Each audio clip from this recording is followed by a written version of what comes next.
your name, but we're Croc buddies, right? Yeah. So be careful making fun of my dress Crocs, because there are people who even wear Crocs more than I do. Whole closet full of them, right? He was told on no uncertain terms that he could not wear Crocs to his wedding. If that gives you a little glimpse of how devoted he is.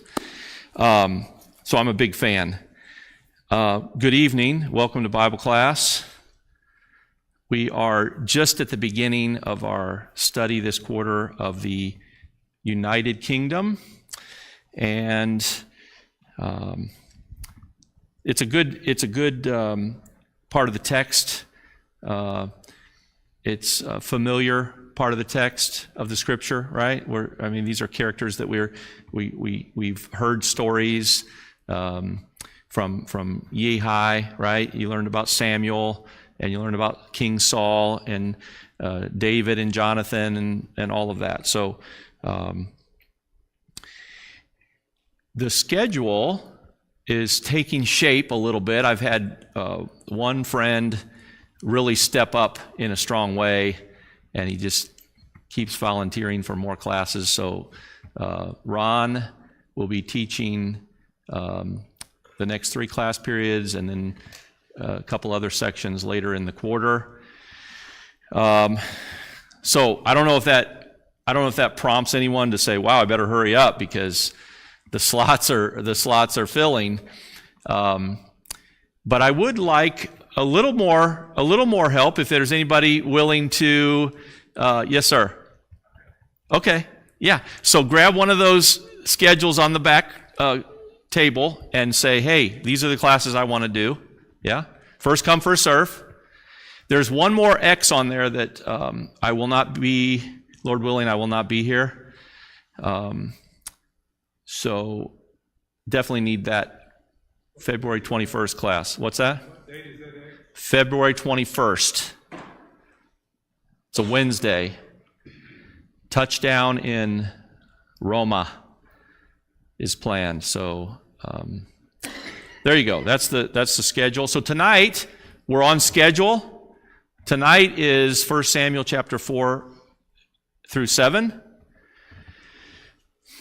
Last time we looked at chapters 1 through 3, and I'm even more convinced tonight than I was Sunday morning with the assertion that the book begins in a very intentional, strategic manner. It is not just let's start the story with a woman named Hannah who doesn't have any children, who's barren, and her poor plight of being persecuted by her rival, the other wife of her husband.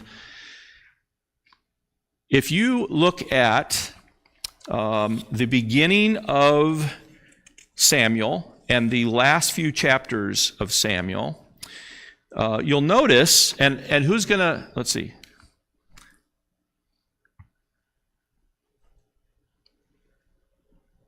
Yeah, Ron. So I'm not going to tread on this too much at the end of 1 Samuel. But in the first couple chapters of the book, we have the Song of Hannah, or the prayer of Hannah, right? After she is granted the fervent request, right? She's just beside herself with grief. She's miserable. She's stopped eating and drinking. And she pours herself out before the Lord at the tabernacle in Shiloh, and she requests, "If you'll give me a son, if you'll just give me one son, I will devote him to you all his days. I will lend him to the Lord." And we know what she meant by that.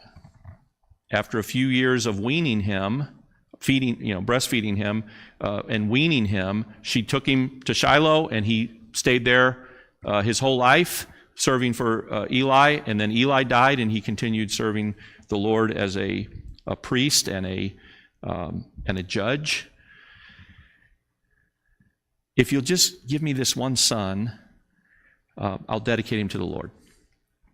And it would be a Nazirite situation, right? Because she references that he won't, no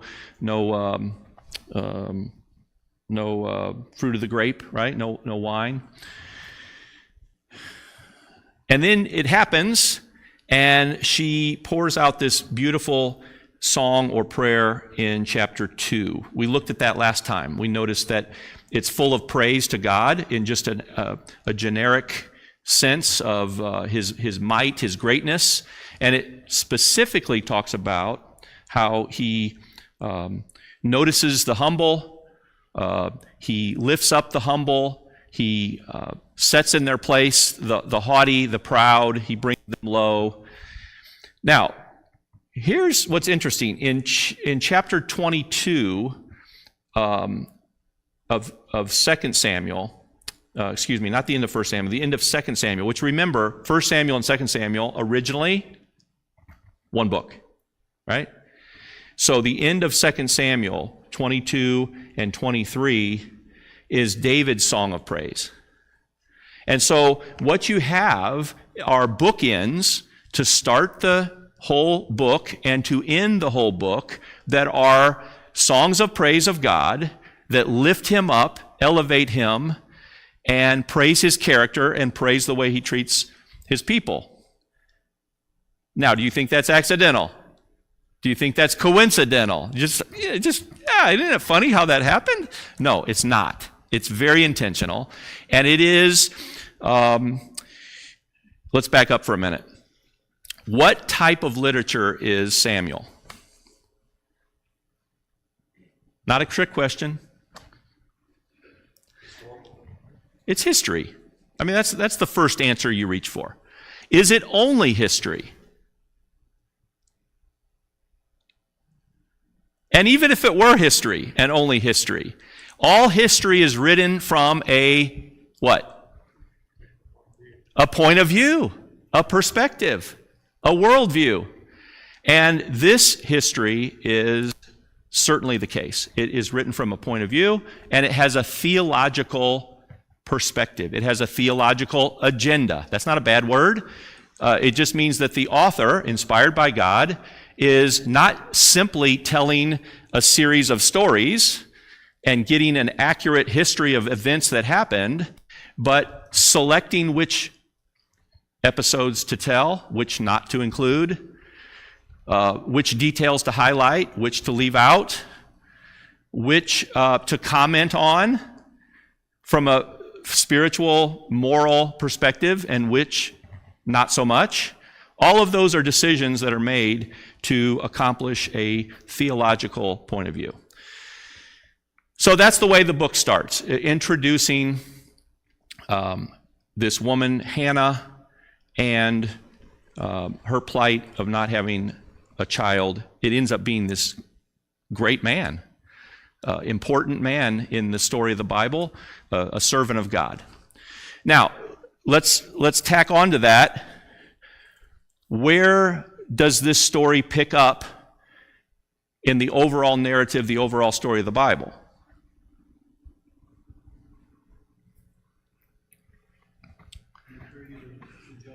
Yeah, the Judges, right? So after Joshua and that first generation entered the land, Joshua is a military leader. He's a commander, and they are fighting battles, and they're invading a country. They're invading a territory where people live, and they're displacing these people at God's behest, at God's command, with God's help, with God's blessing. They are not doing it all at one time, right? And that was with the sanction of the Lord. There's even, I don't have all these texts, at my fingertips here. Several years ago, probably more than 10 years. I think I was in Portage then. I took an Excel spreadsheet. I love Excel spreadsheets. And I took all the passages in the Genesis, Exodus, the Pentateuch that applied to the taking of the land, instructions about taking the land, right? And explanations about why it was this way. What would be the consequences if you did it this way? What would be the consequences if you disobeyed the plan? And one of the explanations Yahweh gave was, you're not going to take the land over all at one time. I'm not going to displace all the people all at one time. You remember why? Okay, there's not enough, your population is not enough to expand and spread all out and occupy all the territory. And what's going to happen is you're going to have wild animals overrunning the place. You're not going to be able to keep up with all the farming or whatever, the vegetation, all the things you need to do. So it's going to happen gradual over the next first few generations. And of course, the problem was that Joshua did a pretty good job. And the next generation, the elders that were of Joshua's era, that knew Joshua and Caleb personally, went about continuing the mission. But after that, apparently they just kind of sat down. They just kind of sat down and said, well, this is good enough. Maybe they're thinking, what's so bad about some of these people? Some of these people are my neighbors. Some of these people, they have children too. Whatever the rationales are, but the displacing, pushing them out, stopped. And so we have a period of time, 400 and something years, where God is their king. They are a loose confederation of tribes, a confederacy, we might call it, cooperating when they need to. And of course, the problem that ensues is that they didn't drive out the people, the Canaanites, the Jebusites, the Perizzites, the Girgashites, the Hivites, the Hittites, all the ites and tites. I mean, the 8-year-olds, Holden and Ellis, they love reciting all the ites. That's a fun thing for an 8-year-old to do. But the problem is they're still there. And they're still worshiping their gods. And they're still engaging in their immoral practices. And it is enticing. It is alluring. And the Israelites, as if they needed any help, they don't need any help. We learned in Canaan in the first place when they were the sons of Israel. We learned when they went to Egypt. We learned when they left Egypt and were wandering the wilderness. We learned at the foot of Mount Sinai. They don't need any help. But even without needing help, they had plenty of it from the Canaanites who were tempting them with their pagan, immoral, particularly sexually immoral lifestyle. And so there was this cycle of problems, right? God would punish them, send an oppressor of some sort, and they would be pressed hard. They'd be miserable. Eventually, somebody would decide, what's the problem? Why are we having so much trouble? Oh yeah. Where is Yahweh? What happened to this covenant? Where is our Lord? You remember Gideon saying, if we're people of the Lord, if we're blessed of Yahweh, why am I threshing wheat in a wine press, hiding out? So they cry out to the Lord. The Lord hears their cry. He's touched by their misery, and he responds, sends a deliverer. There's peace for a period of time. That goes on and on and on. And here we are in Samuel, which we know is a bridge to the monarchy, right? The kingdom. But we see in these 7 chapters a cycle. Just like the cycle during Samson or during Jephthah or during Gideon or Deborah and so on. So that's the larger context. We didn't spend a lot of time on this, but I want to circle back and just spend a few minutes on this. I don't recall noticing this very much, but I think this is significant. This is another breadcrumb, you could call it, where God is giving a clue, God is giving a hint of how the plan is going to unfold in years to come. So this is part of Hannah's prayer. She concludes by saying, the adversaries of the Lord shall be broken to pieces. Against them he will thunder in heaven. The Lord will judge the ends of the earth. He will give strength to his king and exalt the horn of his anointed. There's no king yet. Now, has a king been hinted at in the history? In the official channels, has a king been hinted at? It already has. God has already predicted that there will be a king. It's already what I tend to think of as a plan A, plan B kind of arrangement that God seems to use quite a bit. There's plan A, Garden of Eden. There's plan B, you got kicked out. Okay? There's plan A, you're going to go into the land directly after we enter into the covenant at Mount Sinai. That was plan A. Remember? We're going to meander around a little bit. Okay? We're going to tempt Pharaoh to come chase us down, like we're looking like we don't know where we're going. Then we go to Mount Sinai to enter into this holy covenant, get the law, and then we're going to go into the land. No, we're not. It's God's idea to, Moses, you need to pick some spies. We need to go spy out the land. This is a military conquest after all, so we need to have some spies. So pick one leader, pick a giant from each tribe, and send these 12 men, spend 40 days spying out the land, take some samples, see some, do some reconnaissance. What kind of cities do they have? What kind of walls? How many people? How big are the people? What are their fortifications? What kind of weapons do they have? And then come back and report.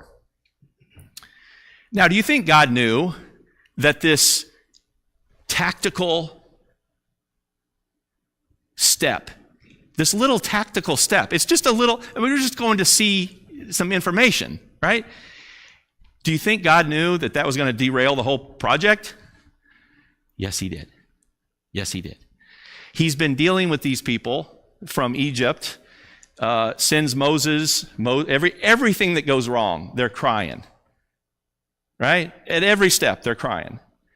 They leave the land. They get to the sea. They're crying. They cross the sea. They're crying. Water, crying. Food, crying. Too much food, not the right food. They're crying the whole way. God knows this generation. And so he knows that when he sends 12 spies, that 10 of them are going to say, it's a great land, but we can't do it. This is terrible. Let's all go back to Egypt. He knows there'll be a debate. He allows the debate to go on. And he knows where the people are going to come down. And they're not going to go into the land. Plan A, plan B. And so the king, I'm persuaded, was a plan A, plan B kind of situation. Plan A was, you don't need a king. I'm your king. It's a theocracy. I'll lead you. You have a law. But then there's plan B, which is the people are going to want a king. They're going to fleshly, carnal, want to look like the other nations, and they're going to ask for a king. And then notice this in chapter 2, verse 35, when this is the first judgment announcement.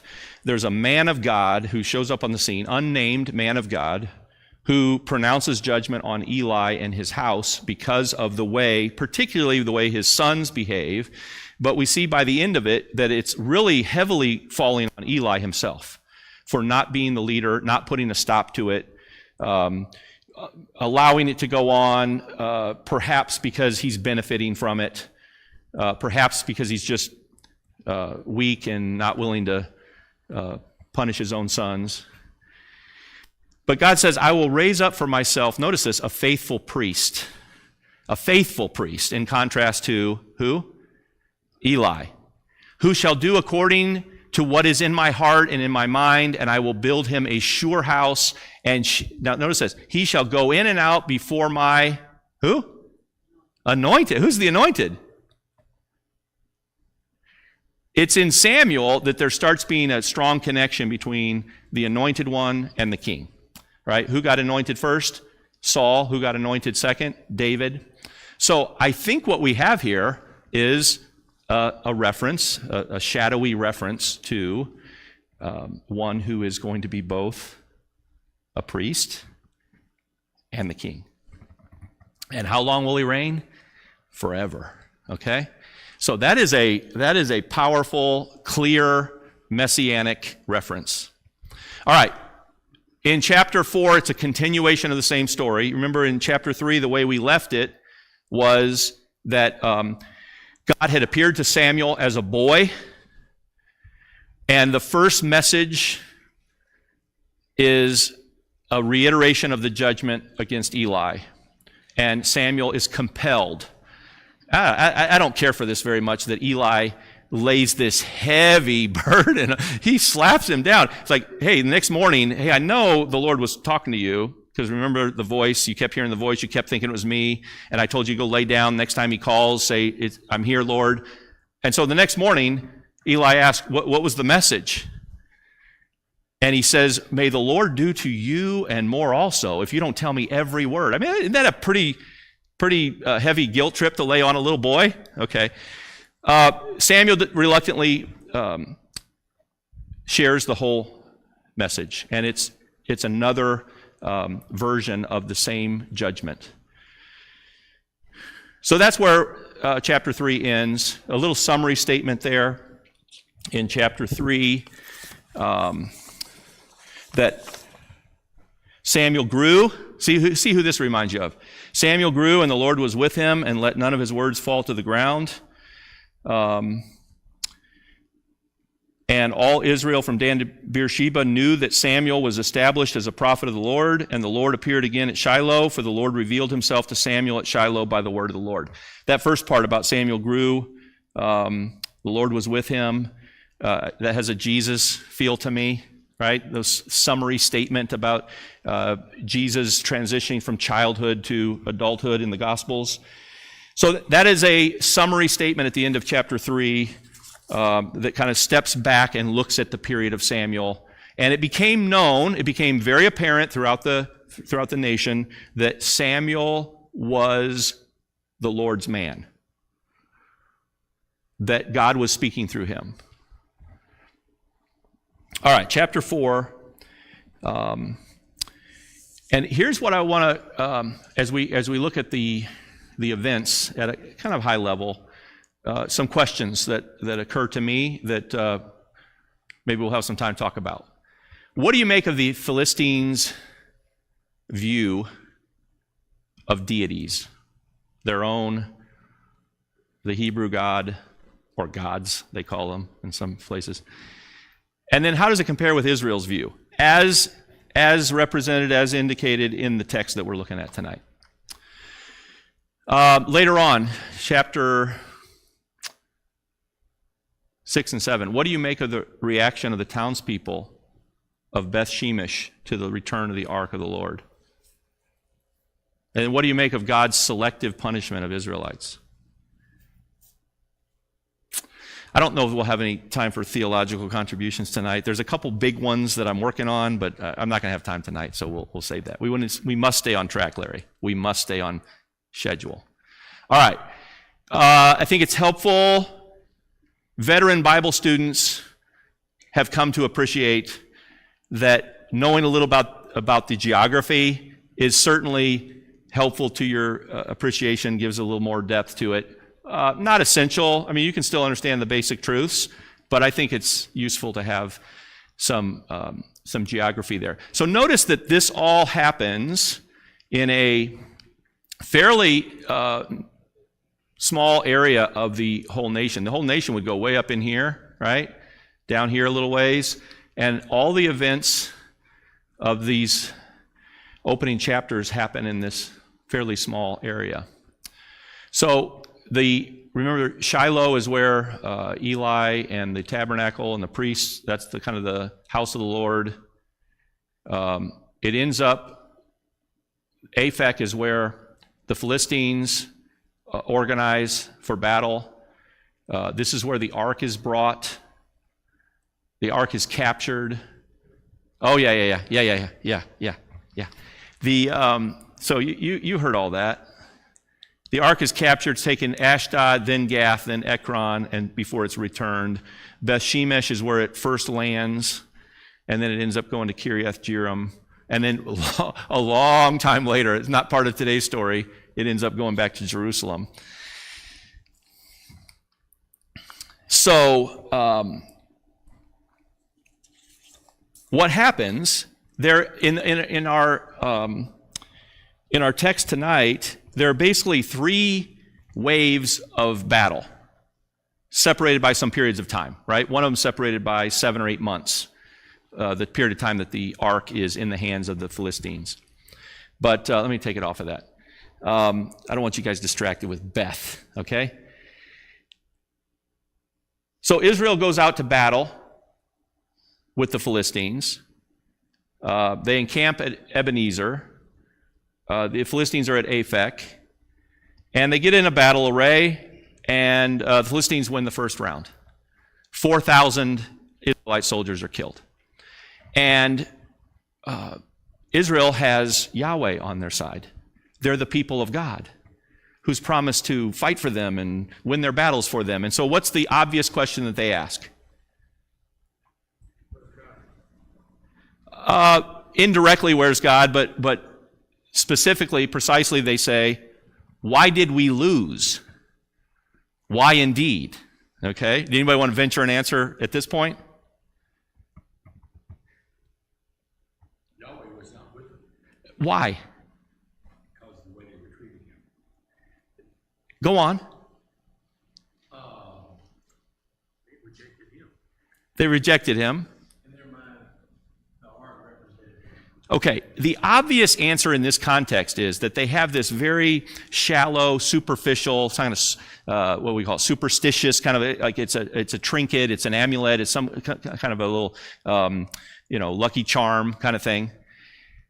And that explanation for why God is not with them is accurate so far as it goes. But by the time this chapter 7 episode wraps up, it becomes clear that it's an entire indictment of their relationship with God. They have broken covenant from beginning to end. They are serving.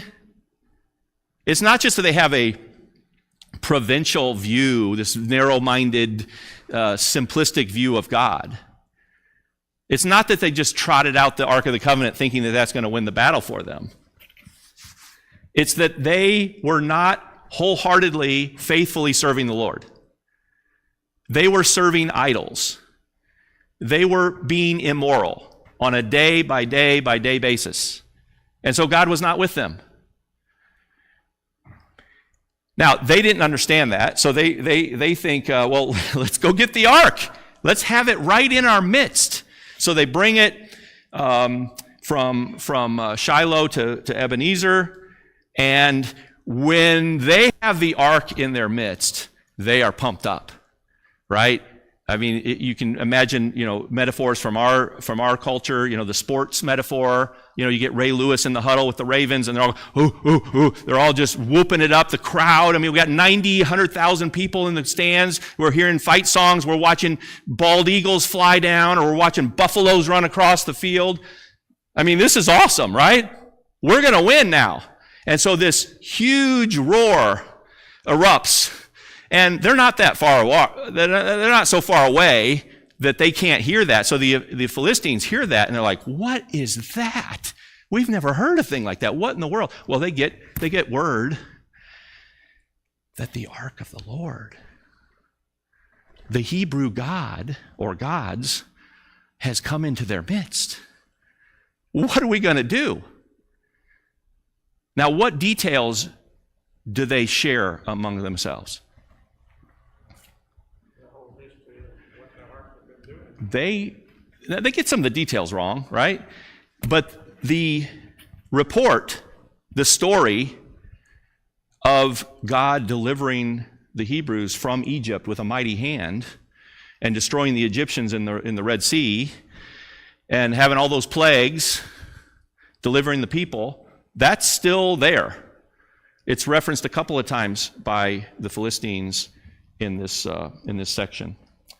So they're afraid. So naturally, what do they do? You'd think they're terrified, they're afraid, they realize they're up against this powerful God who destroyed the most powerful nation on earth 400 years ago. So what do? They're probably going to pack up and go home, right?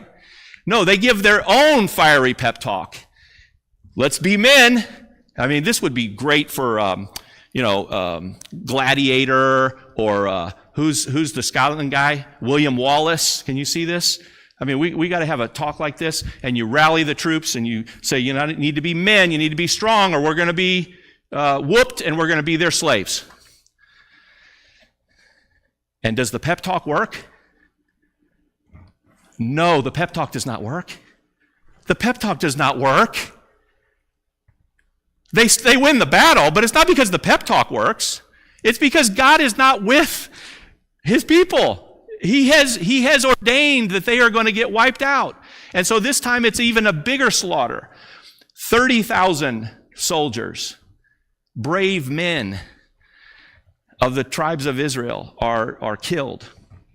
And you get to chapter,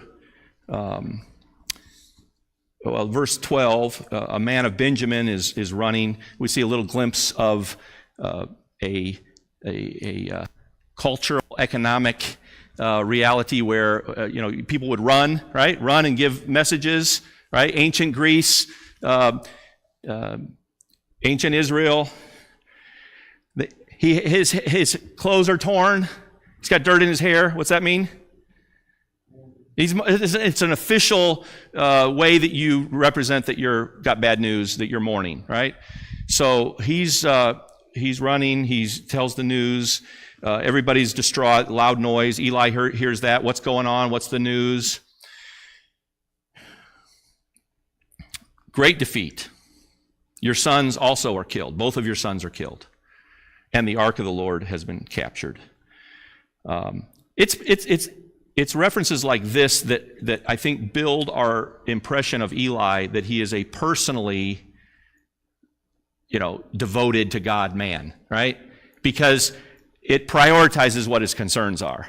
And when he hears that the ark of the Lord has been captured, that's when he falls over backwards and dies. So to his credit, he has those bad news prioritized correctly. But it also mentions he's 98 years old, he's blind, practically speaking, and he's very large.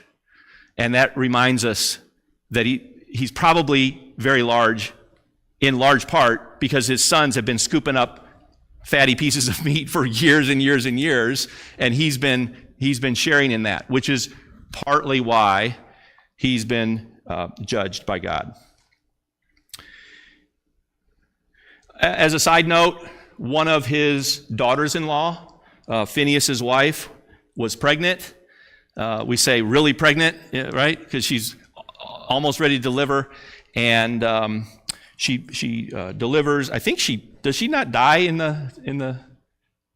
It's not clearly stated, but I think she doesn't answer, and I think she dies in childbirth. She names the son Ichabod. Anybody know what that means?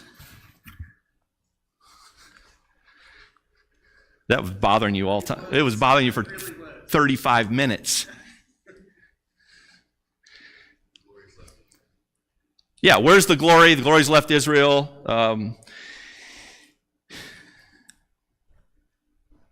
So the ark has been captured. Would you agree that what we're seeing here is a reverence for the ark? Do we not see a widespread respect and like this is a big deal and oh no, this is terrible and we're falling off chairs and we're dying in childbirth at the news that the ark of the Lord has been captured? Which may explain why, from the Philistine point of view, the capturing of the ark is a trophy. It's a big deal. It's quite a prize. It might even, ingratiate you with this God. It might give you some kind of hold, leverage, power. And so they capture it. They take it back to Ashdod. So that's the first Philistine. There's 5 great cities of Philistia, of their kingdom. You see that throughout from back in the Judges period. You see it during this episode here. You'll see it later during the David time period, Saul and David. So they take it there. They set it up in the temple of Dagon. And the first night, here's Dagon. Any surprise that he's kind of a fishy guy? A merman? Is that any surprise? Why is it not a surprise? They live on the coast. I mean, they're seafaring people, and so fish, right? First morning they come back and it's face down. They set it back up. The next morning they come back and it's face down again, and the arms are broken off and the head is broken off. So God has humiliated the God of the Philistines. In addition to that, some other bad stuff is happening. Not just embarrassing their God, but there are plagues breaking out. So we got Dagon humiliated. We got men struck with tumors. Some people are dying. The men who aren't dead have tumors. There's a great panic that erupts in the area where the Ark of the Covenant is. We find out at the end of the story that there was also a plague of mice following wherever the Ark of the Covenant was going. And so after some period of time, they realized, we got to get this thing out of here. And so naturally you would think, it needs to go where? It needs to go back. It needs to go back over there and snap it shut when we're done, right? But no, we gotta move it.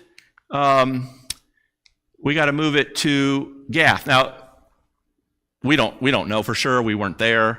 We're not in the minds of the Philistines. But why do you suppose they decide, instead of sending it right back, they want to, let's just move it somewhere else in our area? Yeah, that's weird. Yeah, that's weird. But we don't want to give it up because this is a prized capture.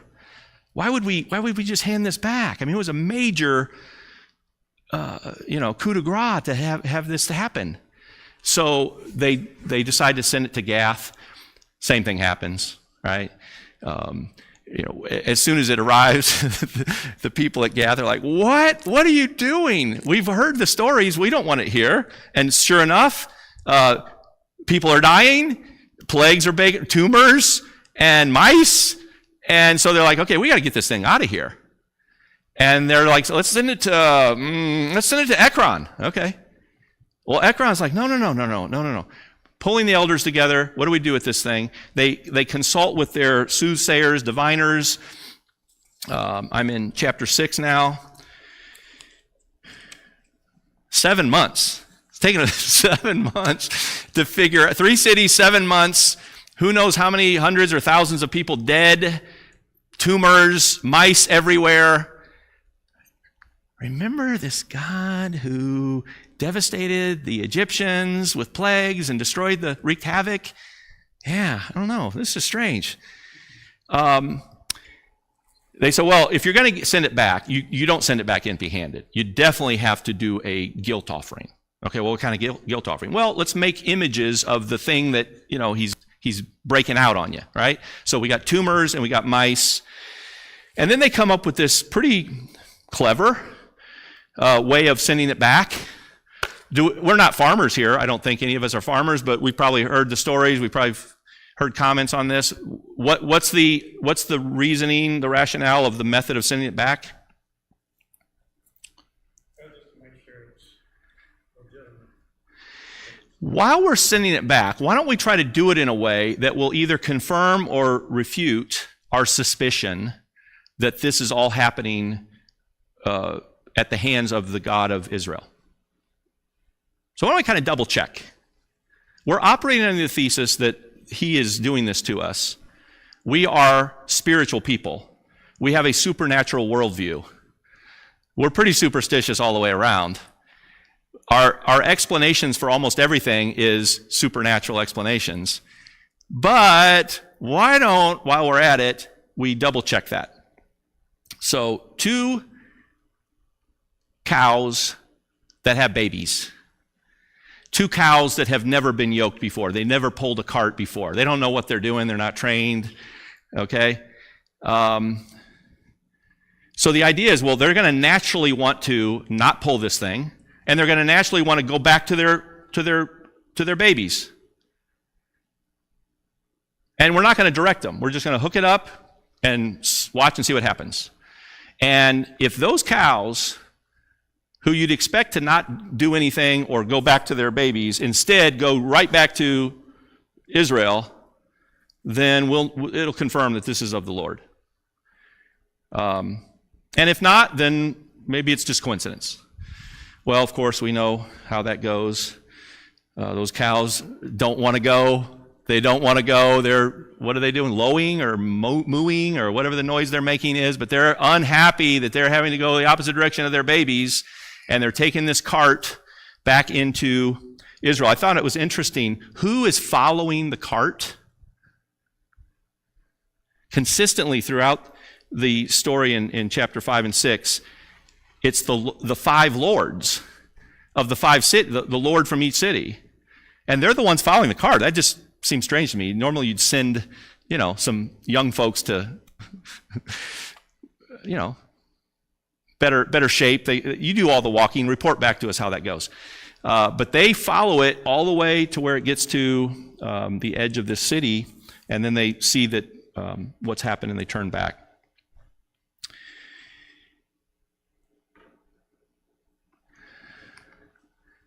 Well, let's talk about Beth for a minute. I didn't know this until I looked it up for our class. In Hebrew, it's the house of.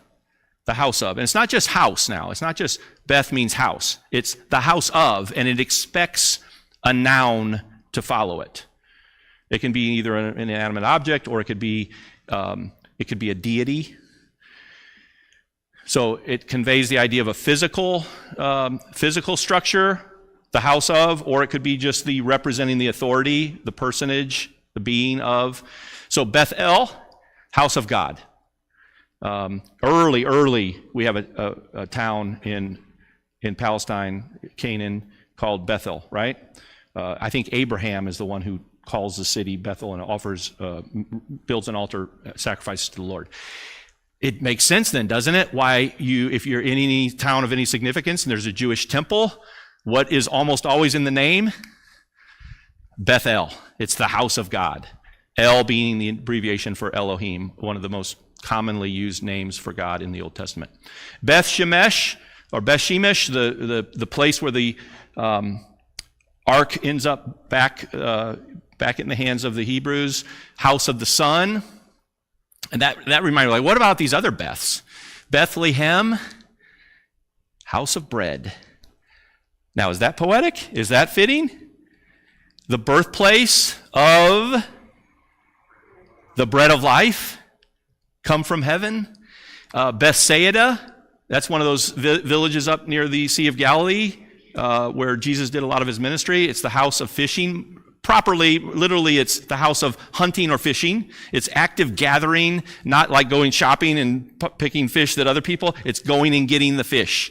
Bethsaida, which is the hometown of Peter, Andrew, and Philip.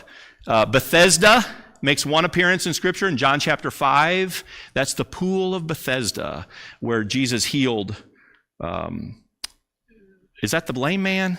Yeah, not the blind man. That's later. Blind man's later. So house of kindness or fidelity. Beth Peor appears several times in the Old Testament. It's the place where Moses, help me, Deuteronomy 34:6. There's a connection here. Something happens with Moses in Deuteronomy chapter 34:6. And it's the house of open wide, but it's more of the idea of like a person's mouth is opened wide as if they're hungry or ravenous, desire, right? Strong desire. So that's Beth Peor.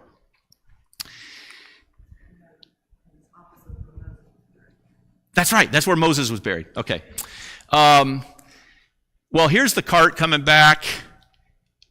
Two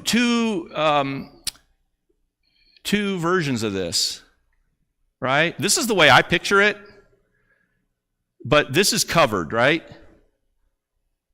Now, the reason I think that might be significant, what happens by the end of the story with the cart, with the ark? How many? 70 men. God breaks out on the people, some of the people, because some of them had looked on the ark. Well, when the cart comes into the town, or the edge of the town, there's people out in the fields, and they look up, and what do they say?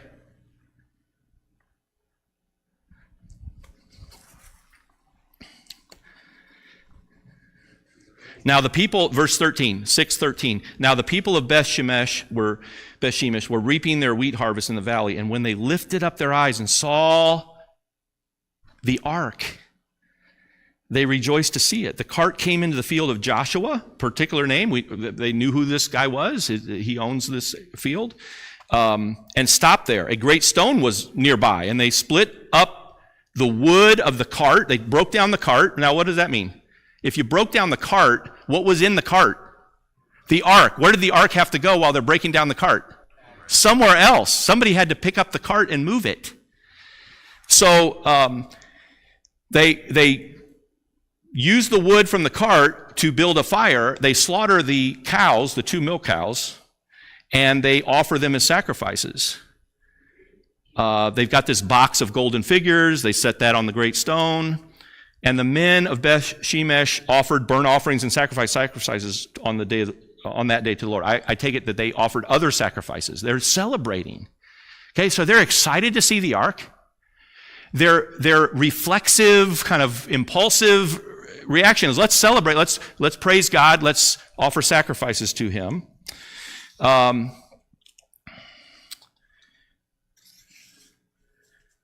And then it talks about the guilt offering, the different golden mice, and the great stone beside which they set down the ark of the Lord is a witness to this day in the field of Joshua of Beth Shemesh. But then verse 19. And he struck some of the men of Beth Shemesh because they looked upon the ark of the Lord. He struck 70 men of them, and the people mourned because the Lord had struck the people with a great blow. Then the men of Beth Shemesh said, who is able to stand before the Lord, this holy God? And to whom shall he go up away from us? Again, it doesn't expressly say, but I think it's pretty clear. These 70 men were killed. They were executed because they're mourning. Who's able to stand? He struck them. I don't think he just broke their arms, right? He didn't just make them sick. They're killed. So, don't have time to talk about all the things I want to talk about, but let's do this last one. What do you make of God's selective punishment of Israelites? There's lots of examples of this, folks. Why does Ananias and Sapphira get struck dead? They're the only liars in the church? Why was Simon the sorcerer, strongly condemned? Is he the only one that had covetousness? Okay. Why was, who's the guy who touched the ark later? Uzzah. Why did Uzzah get struck dead? He's the only one that's disobeying God in the method of transporting the ark? No. So it's troubled me for years. Why do these people get, why does Zechariah get struck mute, and Mary, who also questioned, how's this going to happen? Doesn't. And my instinct is to come up with explanations. Well, Mary was a virgin, and Uzzah touched the ark, and the other people didn't touch the ark. And there's some rational explanation. You know what Paul says in Romans? You know this one, right? Romans is a big book, 16 chapters. God will have mercy on who he has mercy. He'll have compassion on who he has compassion. God gets to decide.